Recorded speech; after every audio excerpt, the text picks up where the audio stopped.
Halika, pasukin natin ang isang mundo kung saan ang pananampalataya ay sinasabing may kapangyarihang magligtas ng buhay. Ito ang mundo ni Narciso Olalo at dito, ang mga himala raw ay pang-araw-araw na nangyayari. Ating alamin kung ano nga ba ang nasa likod nito. Akala ko, patay na talaga ako. Grabe. Yan mismo ang mga salita ng isang babaeng nakaligtas sa isang matinding aksidente sa bus. Para sa kanya, hindi to tsamba o swerte. Isa itong himala. At dito mismo nagsisimula ang ating kwento. So ito yung pinakatanong sa sistema ng paniniwala ng mga tagasunod ni Narciso Olalo. Naniniwala sila na ang pananampalataya ay may tunay, pisikal na kapangyarihan na kayang baguhin ang takbo ng buhay mo. Tingnan natin kung paano raw ito nangyayari. Okay, para maintindihan natin to, unahin natin ang pinakapundasyon. Ano ba talaga ang mensaheng pinaniniwalaan nilang galing mismo sa Diyos? Ayon sa kanilang aral, simple lang. May 3 bagay na kailangan. Pagsisisi sa mga kasalanan mo, pagbabago mula sa mga maling paniniwala, at higit sa lahat, paniniwala. Hindi to basta checklist ha. Para sa kanila, ito yung buong proseso ng pagbabago ng isang tao. Ngayon, baka iniisip nyo saan pumapasok si Narciso Olalo sa lahat ng ito?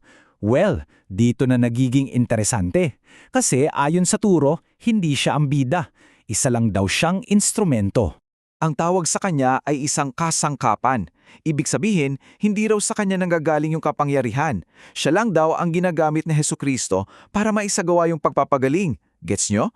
Parang channel lang. At eto pa, para mas malinaw. Ang sabi raw sa kanya, ako ang nagpapagaling pero ikaw ang naggagamot. Napaka-importante ng pagkakaibang yan.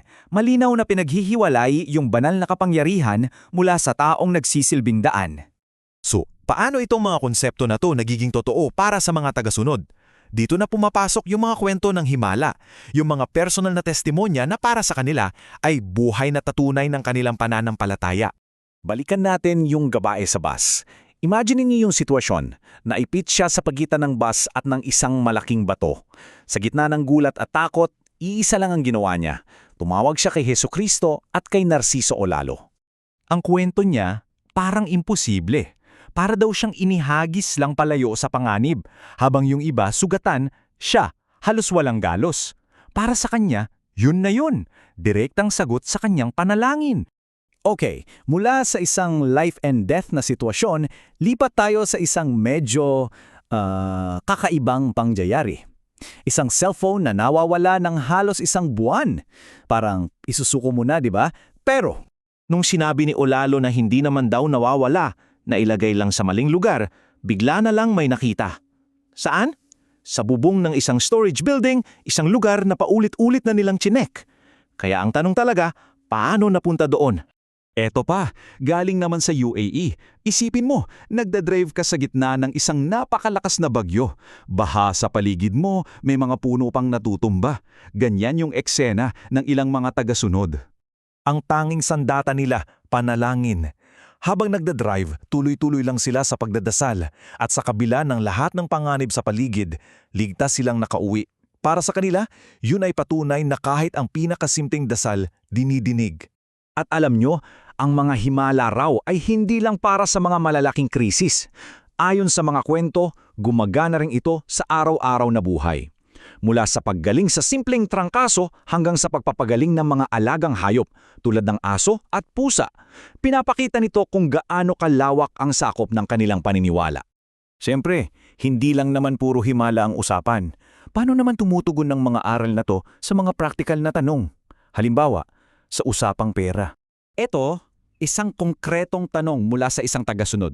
Sa usaping pautang, kasalanan ba na maningil ng interes? Diba? Ito yung tanong na practical at at the same time may kinalaman sa moralidad. At napakalinaw ng sagot si Olalo dito. Magpautang na may tubo, okay lang. Hindi kasalanan basta patas. Pero tawagin mo siyang negosyo. Huwag na huwag mong tatawaging tulong. Kasi ang tunay na tulong, ayon sa kanila, ay simple lang. Ibigay mo at pagkatapos, kalimutan mo na. Ganun lang. Walang ini-expect na kapalit. Sa huli, dumating tayo sa pinakamabigat at pinakamataas na usapin na hatid ng mga aral na ito, ang pagpili sa pagitan ng kaligtasan at kapahamakan. So anong mangyayari sa mga hindi naniniwala? Ang utos daw sa mga tagasunod ay simple. Hayaan na sila. Ipaubaya sila sa Diyos. Ang mensahe ay direkta. Ang paniniwala ay hindi lang isang opinyon. Ito raw ay isang desisyon na may walang hanggang bigat. At para bigyan tayo ng ideya kung gaano kalaki ang nakataya, isang matinding imahe ang ginagamit. Ang mga maliligtas daw, kasing konti lang ng graba. Samantalang ang mapapahamak, kasing dami ng buhangin. Isang napakalinaw at seryosong babala. At dito tayo nagtatapos na iniiwan tayo ng isang malaking tanong. Sa isang sistemang puno ng mga kwento ng himala, ano pa ba ang papel ng patunay? O baka naman, ang tunay na sukat ng pananampalataya ay yung kakayahan mong maniwala kahit wala ka pang nakikita